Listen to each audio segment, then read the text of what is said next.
مجھے امام نوکر نہیں چاہیے، مجھے میری قوم کے لیے سید چاہیے، سادات چاہیے جو قوم کی سیادت کریں، قیادت کریں۔ امام نماز کا امام نہیں ہے، قوم کا اور ملت کا قائد ہے، سید القوم ہے۔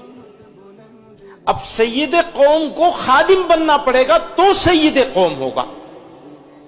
اس نے امامت تو کر لی، سیادت چھوڑ دی، سیادت چھوڑ دی تو قیادت بھی گئی اور امامت بھی نوکری ہو گئی۔ ضرورت ہے انقلاب کی، اور انقلاب آتا ہے افراد سے۔ افراد کو تیار کرتے ہیں قائدین، اور قائد نکل کے آتے ہیں ملت میں سے۔ فیصلے ہمارے پاس، ہماری ملت کے پاس ایموشنز پہ ہوتے ہیں، ریالٹی پہ نہیں، حقائق کے اوپر نہیں ہوتے بلکہ جذبات پر۔ جو قوم جذبات پر فیصلے کرے گی ریالٹی کو اگنور کر کے، وہ قوم کامیاب کیسے ہوگی؟ جذبات ہمیشہ عارضی ہوتے ہیں، غم اور خوشی، نفرت اور محبت، مایوسی اور ولولہ جوش، یہ سب زندگی کی ضرورتیں ہیں، لیکن یہ ساری چیزیں عارضی ہیں۔ فیصلہ جو ریالٹی کی بنیاد پر کیا جائے، حقائق کی بنیاد پر کیا جائے، اس کے لیے آپ کو لانگ ٹرم اسٹریٹجی بنانی ہی پڑے گی۔ میں اپنے سب ساتھیوں سے پوچھتا ہوں، مجھے یہ بتا دو کہ رات میں کتنی مرتبہ آنکھ کھلی بے چینی کی وجہ سے؟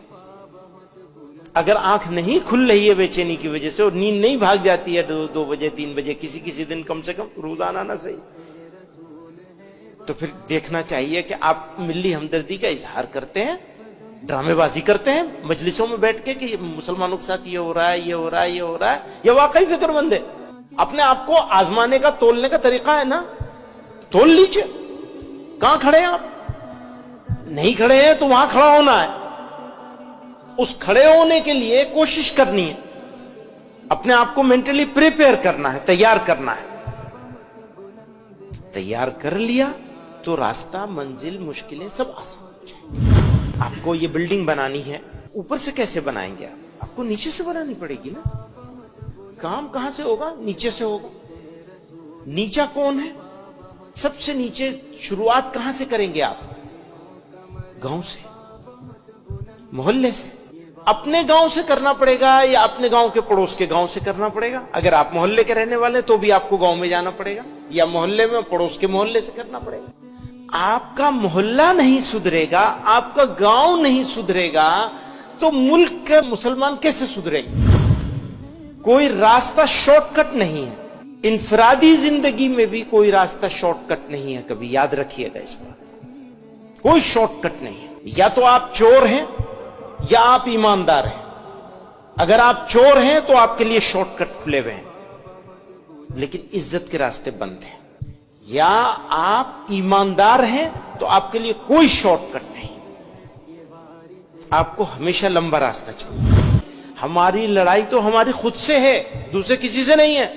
میں معافی چاہتا ہوں اس بات کے لیے، ہمارے لوگ بہت ناراض ہوتے ہیں اس بات پر۔ ہماری لڑائی کسی اور سے نہیں ہے، ہماری لڑائی تو ہماری خود سے ہے۔ ہم کہاں کھڑے ہیں؟ آپ بھی آئے تو اپوائنٹمنٹ مانگ کے آئے بنا، آپ کو خود سے ملاقات کے لیے اپوائنٹمنٹ چاہیے۔ خود سے ملاقات کا سب سے بہترین وقت وہ ہوتا ہے جب آدمی ذکر کر رہا ہو، بس اسی وقت ملیں گے ہم آپ سے۔ ہم اپنے آپ کو کہہ دیجئے کہ تم سے اب میں نہیں ملتا، کہہ سکتے ہیں۔ جن لوگوں کی یہ انشاءاللہ لمبی ہو گئی، ان کو زندگی کا مزہ آ جائے گا۔ تکلیف میں مزہ ہے، آرام میں مزہ نہیں۔ آرام میں بہت مزہ ہے، لیکن تکلیف میں اس سے زیادہ مزہ ہے۔ بولنے میں بہت مزہ ہے، لیکن خاموش رہنے میں اس سے زیادہ مزہ ہے۔ کھانے میں بہت مزہ ہے، لیکن بھوکے رہنے میں اس سے اور زیادہ مزہ ہے۔ اور سنیے، یہ دنیا نہیں ہے، یہ آپ کا دین ہے، یہ آپ کی آخرت ہے، یہ آپ کی موت ہے، یہ خدا کے سامنے عزت کے ساتھ کھڑے ہونے کا موقع ہے۔ یہ آپ کے لیے یہ دنیا نہیں ہے جو آپ انگلش سیکھ رہے ہیں، زبان سیکھ رہے ہیں، آپ کو تربیت کی کوشش کری جا رہی ہے۔ یہ آخرت ہی کے لیے ہے، دنیا کے لیے کچھ نہیں۔ البتہ اللہ تعالیٰ دنیا میں آپ کو بدلے میں عزت ضرور عطا کریں گے، اللہ تعالیٰ آپ کو ضائع نہیں کریں گے، بشرطے کہ اللہ تعالیٰ کے ساتھ آپ کا رابطہ